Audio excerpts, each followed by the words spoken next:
Ecologists studying populations look at age structure, not just at numbers, especially when they're looking at human populations. The reason is that not all individuals in a population are of reproductive age.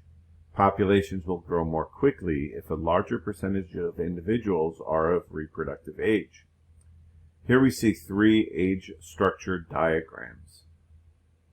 These are three different countries. This is Niger, which is it's one of the poorest countries in the world in Africa, one of the poorest and least developed countries in the world. Here's the United States, and here is Japan. This graph shows the age of the different individuals in the population, and along the x-axis we see percentages. Now we notice that in the United States we see pretty even distribution among age groups until, of course, we get to older people in their 60s and up, and then the numbers start to decrease because humans have a limited lifespan.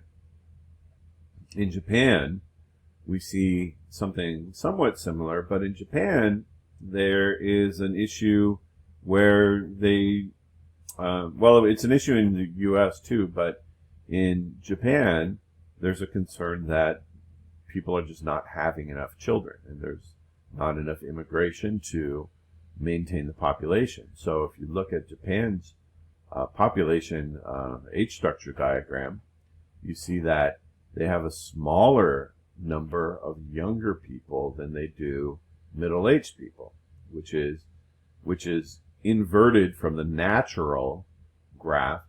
Niger has more of a natural distribution where they have many, many more younger people than older people, but it's the people there suffer from disease and malnourishment, and so they tend not to have very long lifespans. And so the number of younger people, like very young kids, there's a lot of childhood mortality. So the age structure graph decreases as it moves to higher ages.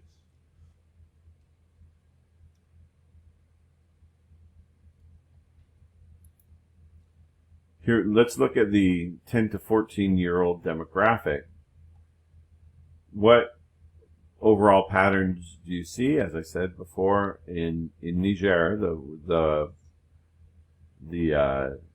pattern we see is that moving from youngest to oldest, every subgroup of the population is smaller than the one before it. And that has to do with the difficulty of surviving in a less developed nation.